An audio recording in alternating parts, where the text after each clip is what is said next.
And in news coming from Delhi, Gurgaon, amid the ongoing showers and incessant rains in the national capital, massive traffic snarls have now been reported at the Delhi-Gurugram Expressway. Visuals of the same are on your screens. Once again, we're back to square one as far as India's capital is concerned.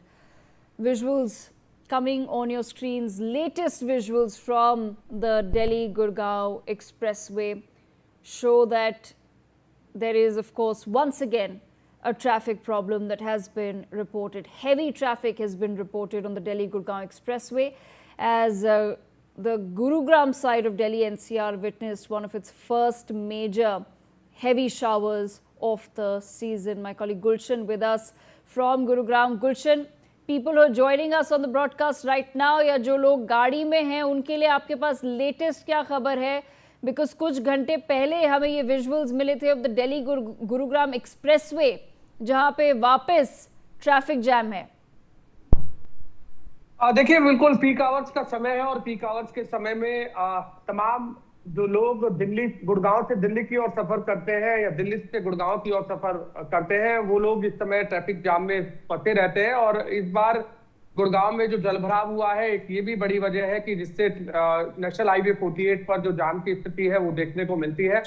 हालांकि कल की तस्वीरें भी हमने लोगों से साझा की थी और आज भी जो नेशनल हाईवे 48 पर जो दिल्ली से जयपुर की ओर जाता है वो फिलहाल ट्रैफिक वहां पर भी बाधित है और रैंग कर जो गाड़ियां हैं वो चलती हुई नजर आ रही हैं, क्योंकि गुड़गांव में लगभग 500 के लगभग फॉर्च्यून कंपनियां हैं। गुड़गांव इंडस्ट्री का हब है, तो ऐसे में जो भी नौकरी पेशा लोग हैं उनकी शाम को 5 से 6 बजे के करीब में छुट्टी होती है और जब 6 बजे के करीब जब वो अपने ऑफिस से बाहर निकलकर घर की ओर जाते हैं तो एक लंबा जाम जो है गुड़गांव के नेशनल हाईवे 48 पर लगता है। फिलहाल की स्थिति की बात करें तो फिलहाल भी जो गाड़ियां हैं वो रैंग कर जरूर चल रही हैं। हालांकि जिनको भी अपने गंतव्य तक जाना है उन्हें कुछ देरी जो है वो जरूर लग सकती है, लेकिन एक जाम की स्थिति अगर हम कहें तो वो फिलहाल एक लंबा जाम जो है फिलहाल नहीं है, लेकिन गाड़ियां की रफ्तार जो है वो काफी धीमी है।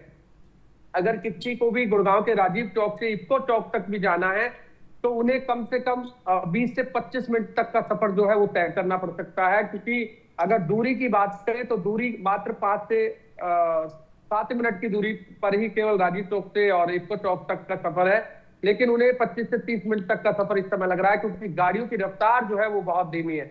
और गुड़गांव की सड़कें भी इस समय काफी जो है टूटी हुई हैं।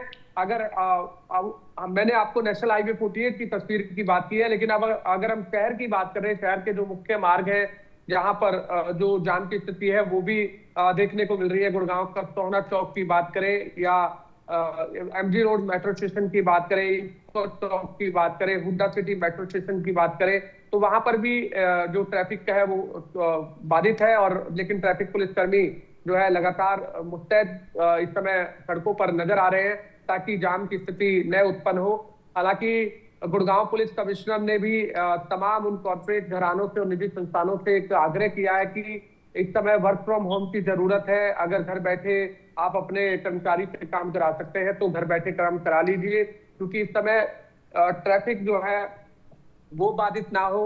जल भराव की जो स्थिति इस समय शहर में देखी जा रही है उससे लोगों को दो चार ना होना पड़े, इसलिए कॉर्पोरेट घरानों से एक अपील की गई है गुड़गांव पुलिस की तरफ से भी। लेकिन इस समय हम देख रहे हैं कि लगातार जो ट्रैफिक है वो इस समय चलता हुआ दिखाई दे रहा है और अगर हो सकता है कि अब और पीक आवर्स के समय में जब और ज्यादा ट्रैफिक जो है जब सड़कों पर नजर आएगा तो एक जाम की स्थिति भी पैदा हो सकती है। जी ओके, ऑलराइट।